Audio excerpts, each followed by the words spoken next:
is Africa News Tonight on the Voice of America.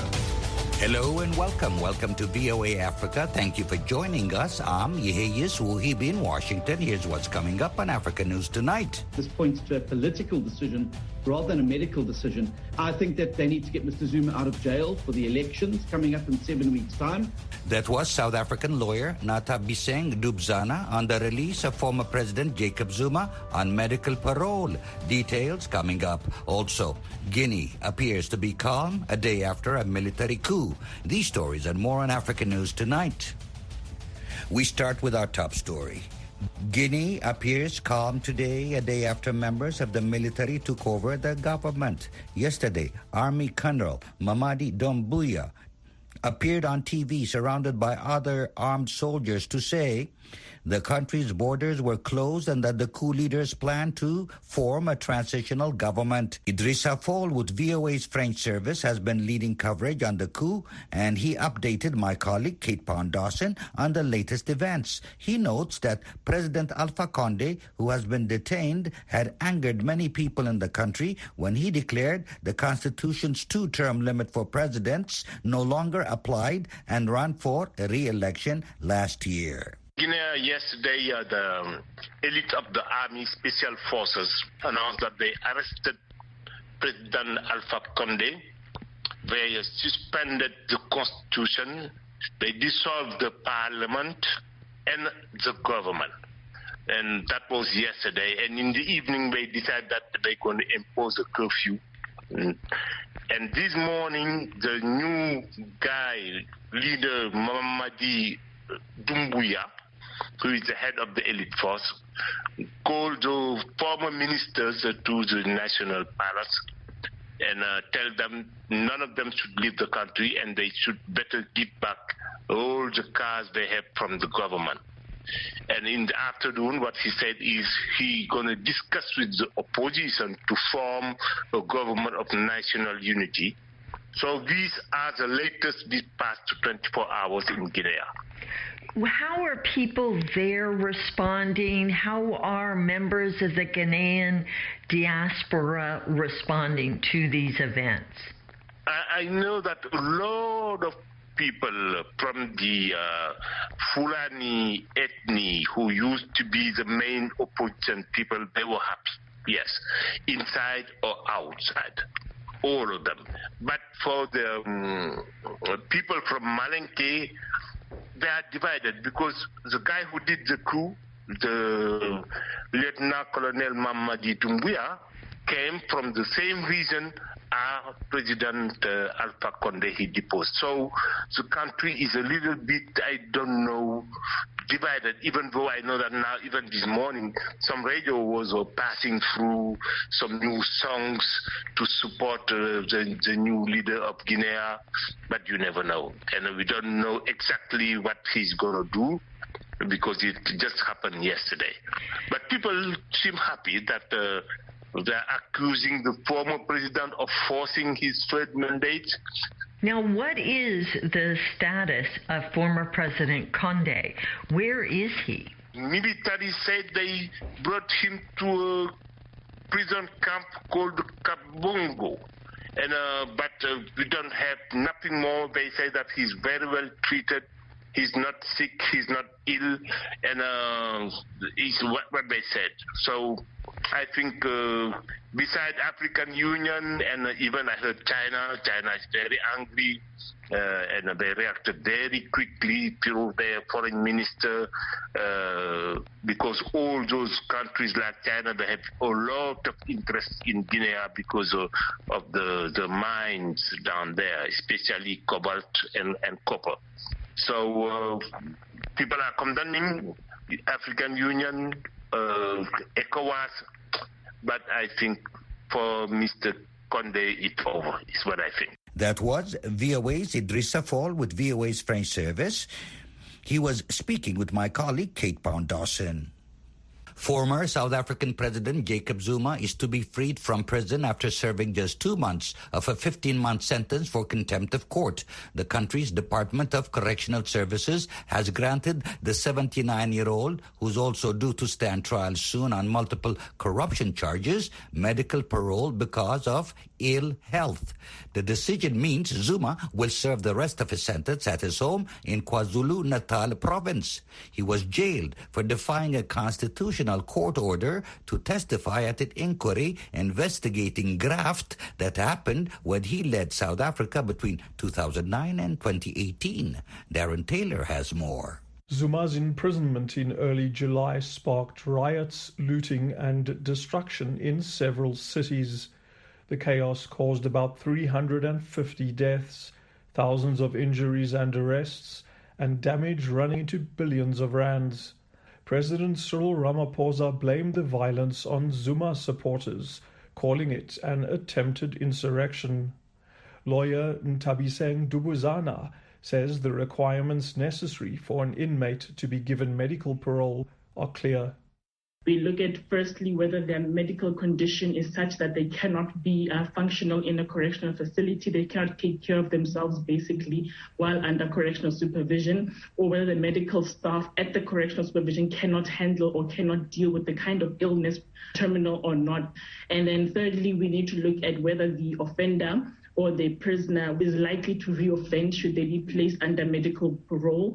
And all those... Dubuzana says if Zuma is indeed suffering from a very serious condition, it would seem he qualifies for medical parole. The former president won't disclose what actually ails him, saying it's private. Correctional Services spokesman Singabako Nkumalo says Zuma had an operation a month ago and has so far spent most of his 2 months in a hospital, not a cell. Opposition party leaders, such as the Democratic Alliance's John Steenhuisen, are outraged by the decision to free Zuma. There have been many applications from prisoners who are terminally ill that have been turned down, and it's a bit ironic that this case has obviously been prioritized. And I would say that this points to a political decision rather than a medical decision. I think that they need to get Mr. Zuma out of jail for the elections coming up in 7 weeks' time.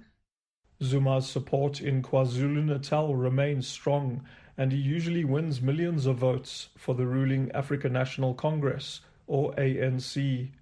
Those votes are sorely needed by a party that political analysts say is in big trouble ahead of next month's polls to elect leaders in cities and towns around South Africa. But Zuma's spokesman, Mzwanele Manyi, says the decision to give the former president parole isn't based on politics, but on humanity. It also indicates the precarious state of President Zuma's health. This decision is a product of 2 teams of doctors, the military hospital doctors and the correctional services doctors. But as Steenhuisen highlights, final parole decisions are supposed to be made by an independent medical board. In Zuma's case, it appears as if correctional services relied only on reports from a military doctor, who's actually the former president's personal physician, and the department's doctor, who Steenhuisen describes as compromised. What muddies the waters here even more is that we all know who the National Commissioner of Correctional Services is. It's Arthur Fraser. He's the very man who was Jacob Zuma's spy master during all those years and subverted the state to protect Mr. Zuma and his allies. Zuma refused to be examined by independent doctors. Legal experts say based on this and the fact that the prison system failed to constitute the necessary medical board, the state could appeal his parole. Political analysts say Ramaphosa is unlikely to do so for fear of alienating ANC supporters ahead of the elections. For VOA News, I'm Darren Taylor in Johannesburg. Sudanese authorities say 72 boxes of weapons that arrived by air from Ethiopia were destined for use in crimes against the state. A Reuters report says the shipment is being investigated by a committee tasked with dismantling the government of former President Omar al-Bashir. The intended recipients of the weapons were unclear, but the committee did not rule out that they were former Bashir government loyalists accused of trying to undermine the country's fragile transition towards democracy. On the other hand, according to Ethiopian Airlines, the weapons arrived in Addis Ababa from Moscow in May 2019, and then they were held for verification for a long time. But the party that was supposed to receive the shipment in Sudan sued the airlines, demanding delivery or $250,000 in compensation. Tensions between Sudan and Ethiopia have been running high due to a spillover of the conflict in Ethiopia's Tigray region and Ethiopia's construction of a giant hydropower dam. There are fears of massive job losses in Botswana after President Mokwetsi Masisi announced his government will not extend an 18-month-old state of emergency that is due to end this month. From Gaborone, Botswana, reporter Mokandisi Dube has the details. In a televised address Friday, Masisi said his government will not seek an extension to the state of emergency which came into effect in March last year to help fight the coronavirus. Masisi was under pressure to end the state of emergency, with opposition parties arguing corruption had become endemic. This government that I lead is fully and completely anchored on the Constitution of the Republic of Botswana. It is a democratic government. It is subservient to the people it serves. In this connection, I want to inform the nation to ready itself for exiting the state of public emergency at the expiration of the current one on 30th September 2021. But there are concerns the end of the edict could trigger massive job losses because companies have been forbidden to retrench staff. Moeti Moasa, spokesperson for the opposition coalition, the Umbrella for Democratic Change, or UDC, says job losses were still being recorded during the state of emergency. It is not true that the lifting of the state of emergency will halt retrenchments and loss of jobs. What has been happening over this period of over a year, under which we are living and under which we had a state of emergency, people lost their jobs. The only thing that happened is that there were limits in terms of civil liberties. Johannes Tsukudu, the president of a coalition of trade unions, says employers should not take advantage of the end of the state of emergency to cut jobs. We are aware that there's a likelihood that a lot of employees may lose their jobs as a result of companies not doing well because of these COVID-19 challenges. I think we are quite aware that there is this Employment Act that they have to guide all the employers in relation to their relationship with the employees. And therefore, any company that intends to retrench must do that within the specifications of the Employment Act. He says workers' unions will confront employers who arbitrarily dismiss workers. We shall be watching to see if there's going to be any abnormalities that are going to arise as a result of the envisaged retrenchments. Minister of Labour Mpho Balobi says the government will engage with workers' unions and business representatives over the looming retrenchment. He says labour laws should be followed if companies want to retrench. For VOA, this is Mkondisi Dube in Gaborone, Botswana. Nigeria has nearly 60 million cases of malaria and nearly a quarter of all deaths from the disease in the world. Health experts say malaria kills 9 persons every 9 hours. From the Nigerian capital, Abuja, reporter Monachi Chuks tells us about the government's efforts to eliminate the illness. Malaria is a significant public health hazard, not just in Africa, but around the world. It's responsible for high disease and death rates, especially among pregnant women and infants under 5 years of age. The Nigerian government says the escalating number of infections in the country is spurring its bid to curtail the illness. Dr. Olufumilayo Adeniyi is the director of the National Malaria Elimination Program in the Ministry of Health, where she oversees the second phase of the government's effort to fight the scourge. She says government has put many interventions in place to help combat malaria. Now we are having a insecticide mass campaign across the nation where we expect that all the households should sleep under insecticide treated nets This will prevent malaria in adults, pregnant women, and children. Adeniyi notes that 27% of global malaria cases, 23% of deaths, and 57 million clinical cases of the disease are in Nigeria. In a recent speech, Dr. Lola Mabogunje, the national team leader for Phase 2 of the anti-malaria program, emphasized the need for continuous funding to help eliminate the illness in Nigeria. What I believe in, that health is a fundamental human right for me and for every Nigerian. So we will continue to push for the health of the vulnerable group of Nigerians. Phase 2 of the National Malaria Program, also known as SUNMAP2, is a UK aid-funded effort that's working with the government to further reduce the sickness. The health advisor to the UK program, Dr. Ebere Anyachukwu, told VOA that the effort has achieved considerable progress in reducing malaria since its inception. 1/4 of the world's malaria cases and deaths is in Nigeria, so it is a very serious problem in this country. So the UK launched the SUNMAP, the Support National Malaria Program, back in 2019 to help to support the Nigerian government at the federal level and in 6 states to improve the capacity and the domestic funding for malaria. For the time being, malaria remains a major public health challenge to Nigeria. Observers say the country's economic development depends on the ability of health specialists to bring it under control. For VOA News, Munachi Chooks. Sadi Gaddafi, the third son of late Libyan dictator Muammar Gaddafi, has been freed from prison after 7 years. The French news agency AFP reported he flew to Turkey.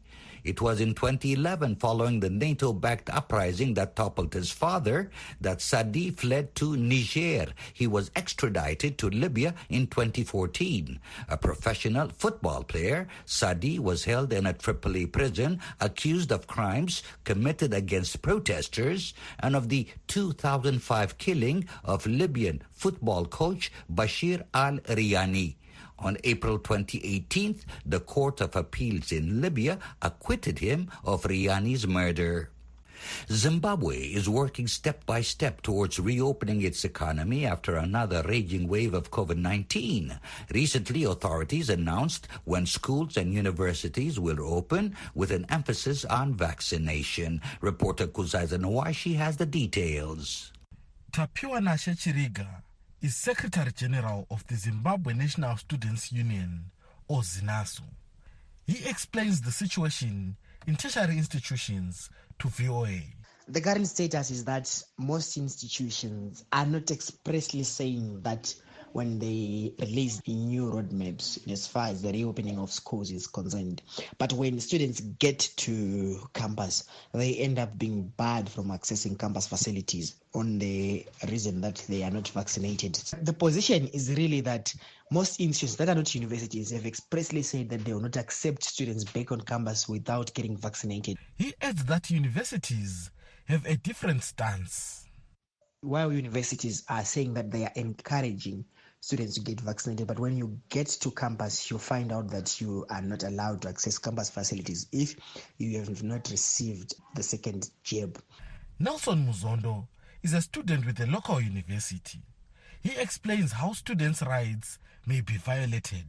It's subjective, honestly speaking. Depends with people, but at the end of the day, I don't think it's quite good to just force people. It's kind of forcing people if you really look at it. At the end of the day, you're denying the right to education because maybe I have some health issues that can't necessarily have me vaccinated at that time. But I won't be able to access education if I'm not vaccinated. I'm not against vaccination. It's just I don't think it's then good to enforce it on students. Chiriga agrees with Muzondo. The right to education and the right to choice may be violated if institutions insist that students get vaccinated before they can access their facilities. Critics say institutions are in a dilemma. Keep everyone safe by strictly enforcing inoculation, or obey people's rights and hope they decide to get the jabs.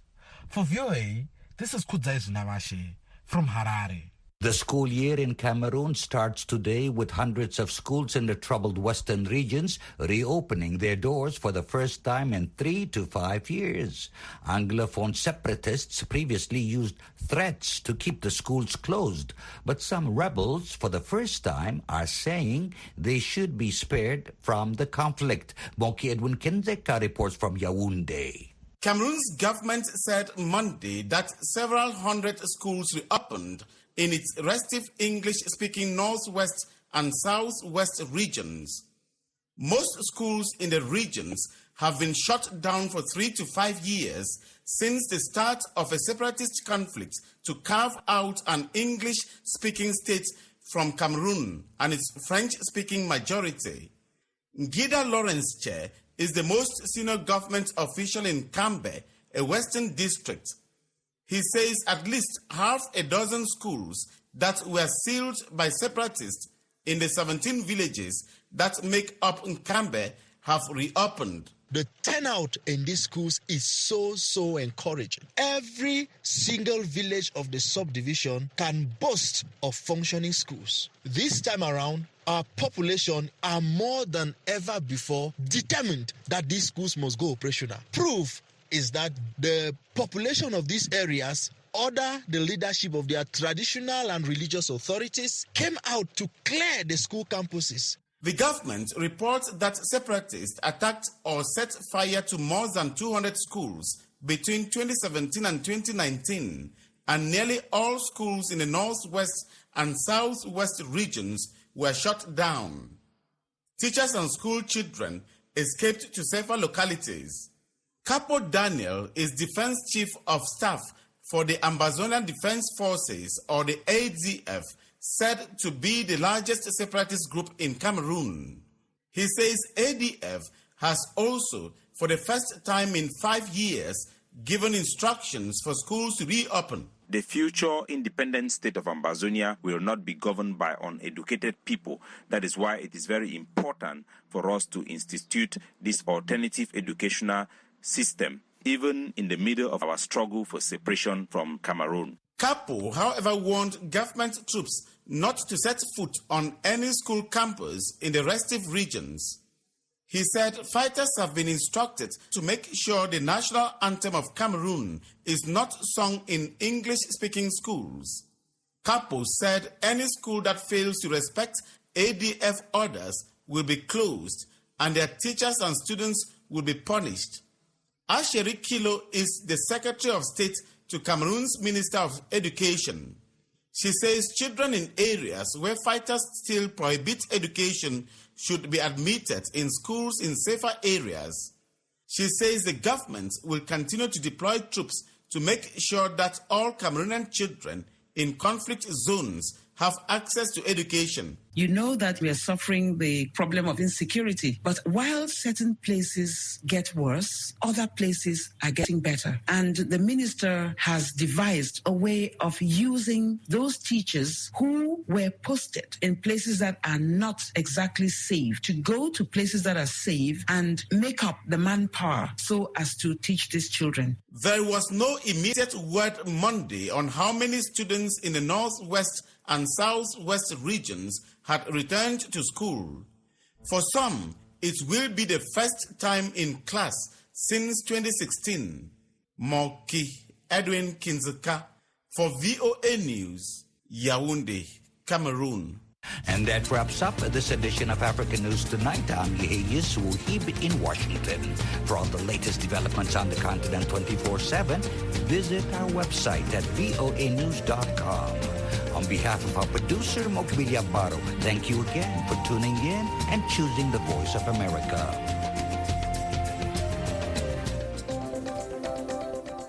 The Voice of America's global news program, International Edition, brings you an in-depth look at the biggest news stories of the day. Nobody covers the world more comprehensively than VOA. Our correspondents gather the news and the views of the most seasoned experts on international issues. Tune in Monday through Friday at 3:30 and 17:05 UTC on The Voice of America.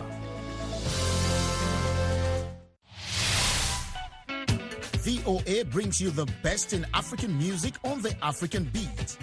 African Beat showcases the latest and the greatest of contemporary African music, from Bobo music to hip life, bongo flavor to soukous, Afrobeat to ndombolo and makossa to kwaito.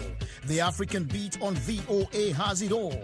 And it's happening right here, Mondays through Fridays at 09:05 and 20:05.